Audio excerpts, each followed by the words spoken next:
So the way that survival mode works, I highly, highly, highly recommend it because it makes everything matter. Like, all of your cheese wheels that you find, you will put a use to them. Also, I know this sounds horrible, but because there's no fast travel, it forces you to really explore the game and to enjoy, like, to stop and smell the roses. It really forces you to, like, look for supplies because you need them, right? So all of your looting really matters. Your clothing, if you're, you know, if I'm like up there, it's going to be super cold and it's going to start. Okay, so if you're really cold, it drains your health slowly. Here, I'll show you an example of it. Look, if I wait till nighttime, so at nighttime it gets pretty cold. Being really, really cold drains your, and being too hot also drains your health slowly. Like it doesn't drain it, so it drains it to a certain amount based on how cold you are. It doesn't keep draining. See, like it says, you are chilly, you are drained, you are famished. So I'm hungry, I'm cold, and I'm tired. So I'll explain. So the coldness, it affects the health. So your health won't really go down anymore unless you go to an even colder place. So unless I go to a much colder place, my health will stay like that. Now, I think I could heal, but you see those red bars? It doesn't let me heal past that. So it's just, so I have less health. So it's not like I'm going to die unless I'm in a really, really, really cold place, right? But it does decrease your health a little bit. So that's the hot and cold, but I want you to see this. Now look at this. Look what happens when I stand next to the fire. Look at my health.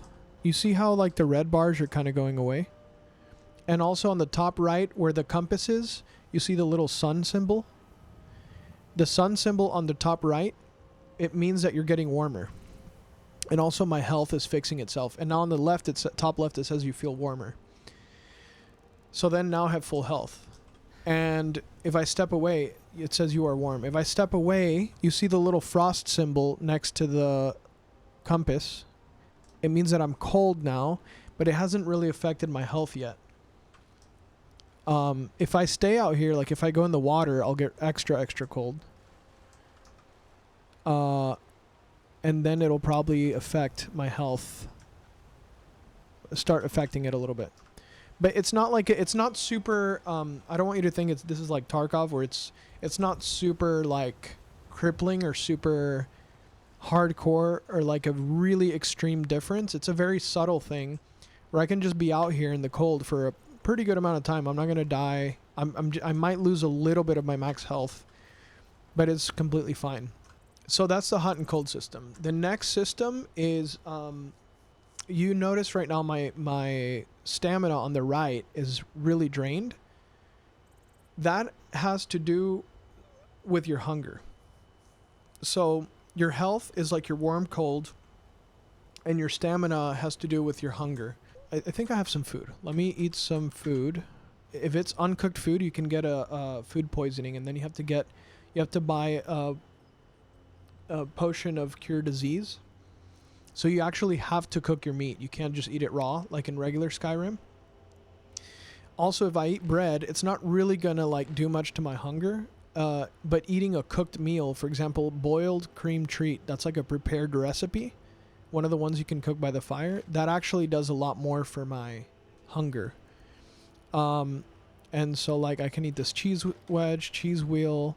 It's going to do something for me for hunger, but it says you feel better but still hungry. Potato soup, like that's an actual meal. It says you feel better and are now satisfied. I can eat an apple. Salmon steak. So a steak is cooked meat. It's an actual meal that you can cook at the thing, and it satiates you. See, now it says you are well fed. So now look at what happens to my stamina. See, my stamina... what's going on over here? So see, now my stamina is completely good. Like it's maxed. So if I sprint, I should have full stamina. So as long as I stay fed, it's perfectly the same. Like it's perfectly normal. That's if I haven't eaten forever, right? So that's the... see, it says now I am chilly because I've been standing out here in the cold. Now you see a little bit of that red bar on the health. So it's a very slow process. It's not like you're going to die right away, right? And also, I'm not in a super, super cold environment. It's just kind of chilly. Oh, it's a vampire. Whoa. So yeah, you start to see the health very slowly be affected, right? Because it's cold. So now that was the stamina. The stamina has to do with food. The health has to do with comfort or like temperature, right? And then the magicka on the left, they put a lot of consideration into this. Yeah, they did. And I would say that it's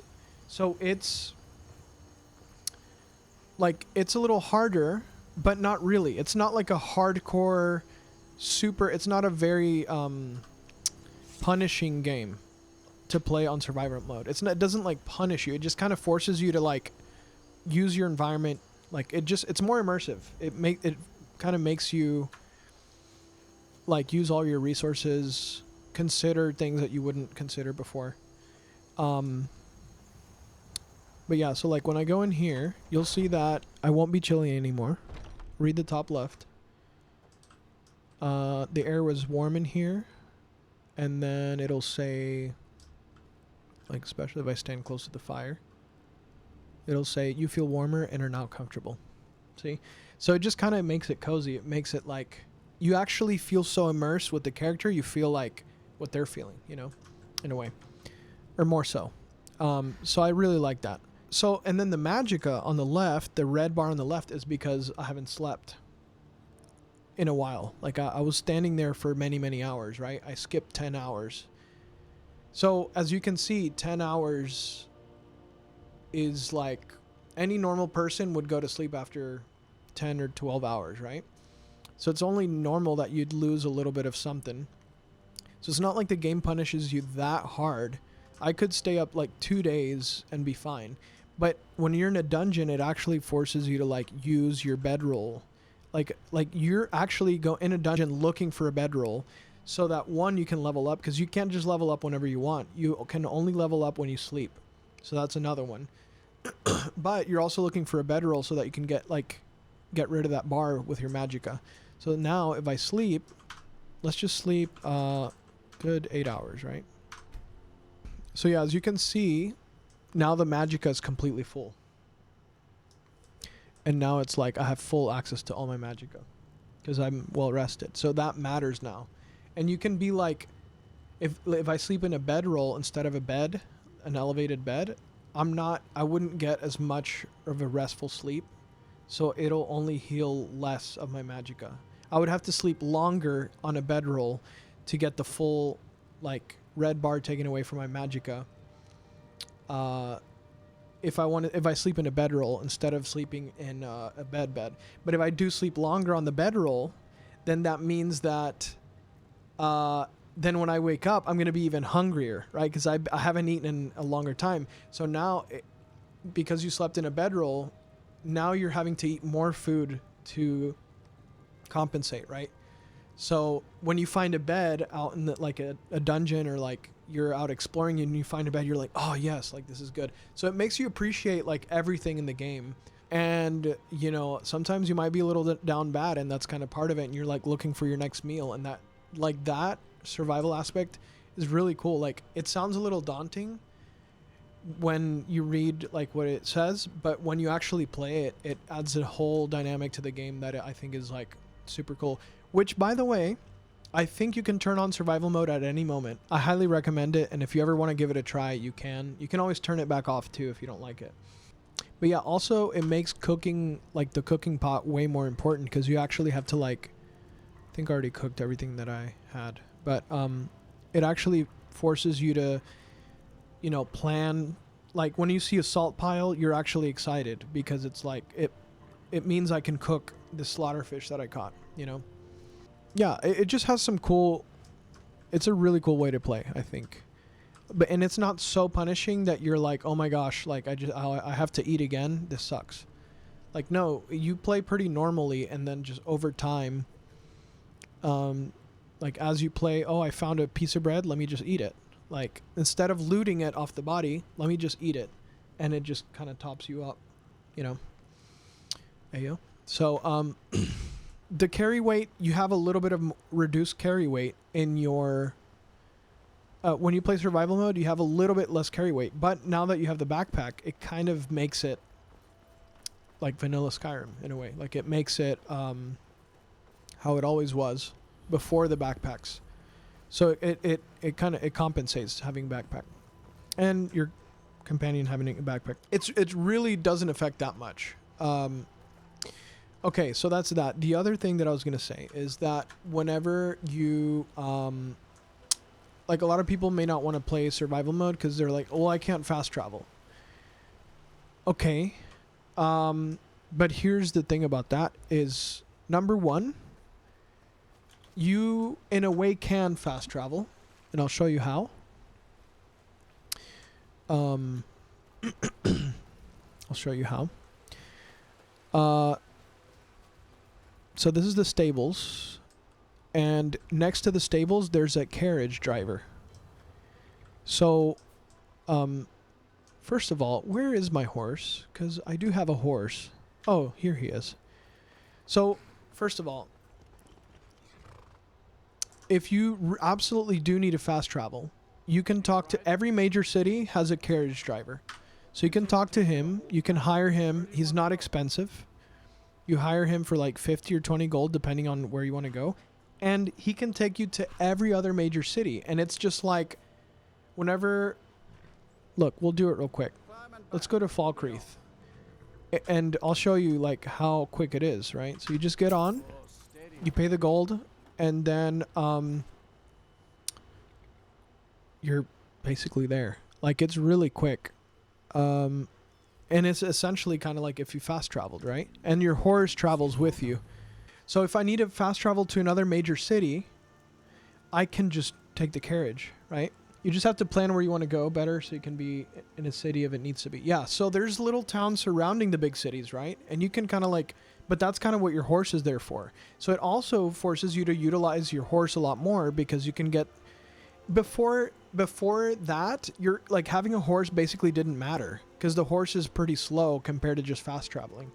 So like it incentivizes, it gives a reason for the horse to be there. So now you have to like actually go there. And what's cool about actually going there, whether by horse or by foot, is you actually see things you would have never seen if you just fast travel places. You have encounters, you have missions, you find loot, you find a dungeon randomly on the side of the road that like you would have never found if you would have just kept fast traveling places, right? So it forces you to explore the world, but you play the game in a way where like you stop to smell the roses and really kind of take in the world and the vast scale of it. And that's one reason I really like it. Even though you don't have, like, I can't just fast travel out of my own thing. Well, if I'm near a city, all I have to do is just go to the city, hire the carriage driver, and that's it. And you're like, you can essentially fast travel. And let's be honest, most places you need to fast travel to are like either big cities or close to big cities. So, let's say you need to go to some other place that's not in a city. Well, you fast travel to the near city, then you get on your horse and you're on like a little mini adventure. But it kind of forces you to play the game and like actually appreciate the world, which is really nice. I really like it for that reason. And even if you don't have the horse, just like running around, yeah. Anyway, that's my case for why you should try survival mode.